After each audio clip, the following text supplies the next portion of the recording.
শাওণ মাহত বাঁহ গছৰ ওপৰত বহি লৈ ককাইদেউয়ে বীণা বজাই আছিলে আৰু তলত সাপ।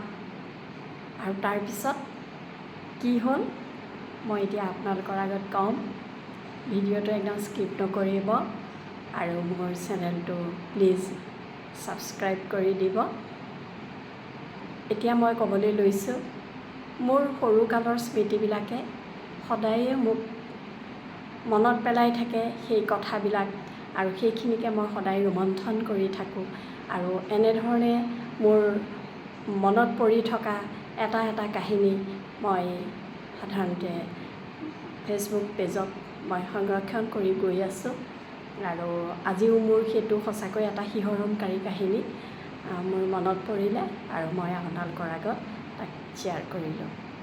মোৰ ডাঙৰ ককাইদেউ সকলো বাদ্যযন্ত্ৰত পাকৈত আছিলে, বনাবও জানিছিলে আৰু বজাবও জানিছিলে। গতিকে ককাইদেউয়ে এদিন কি কৰিলে, এখন বীণা বনালে। শাওণ মাহ আছিলে, দেউতাই পথাৰত হাল বাই আছে, ককাইদেউয়ে বোলে পথাৰত জলপান দিবলৈ গ'ল।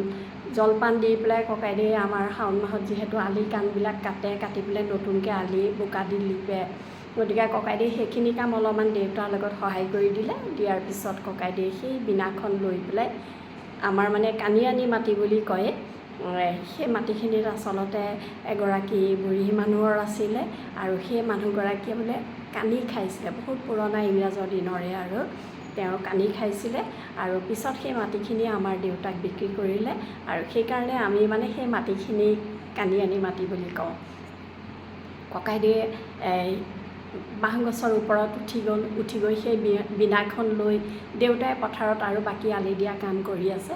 ককাইদেউ বহুত ডাঙৰ নাছিলে, হাইস্কুল পঢ়ি আছিলে বোলে, আৰু তেতিয়া ওপৰত গৈ পেলাই বীণাখন বজাই আছিলে।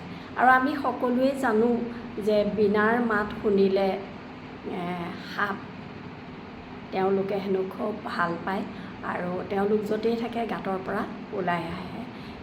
ককাইদেউতো নাজানে, ককাইদেউয়ে ওপৰত বীণা বজাই আছিলে আৰু তলত দুডাল সাপ আহি একদম নাচি আছে। ককাইদেউয়ে তললৈ চোৱা নাই, ওপৰত মচগুল হৈ বজাই আছে। আৰু তাৰপিছত এটা সময়ত ককাইদেউয়ে এনেকৈ তললৈ যেতিয়া চালে, সাপ দুডালে এনেকৈ ফেট উঠাই পেলাই মানে নাচি আছে। নাচি থকাৰ কাৰণে ককাইদেউয়ে দেখি তাতেই মানে একদম ক'ব নোৱাৰা হৈ দেউতাক খুব চিঞৰিছে। আমাৰ আচলতে দেউতাক আমাৰ ককাইদেউহঁতে পিতাই বুলি মাতে। অ' পিতাই বেগেতে আহ, কি হ'ল মোৰ তলত, মই নামিব নোৱাৰোঁ, তলত চাচোন সাপে নাচি আছে দেখোন, তেনেকৈ কৈছে। তেতিয়া দেউতা দৌৰ মাৰি গৈছে, গৈ পেলাই সেই তেওঁলোকক খেদাইছে।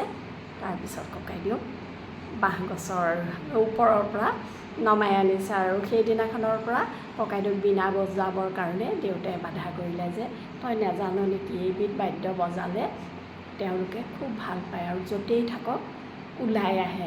গতিকে সেই কথাটো সঁচাকৈ গাৰ নোম শিয়ৰি যোৱা এটা কথা।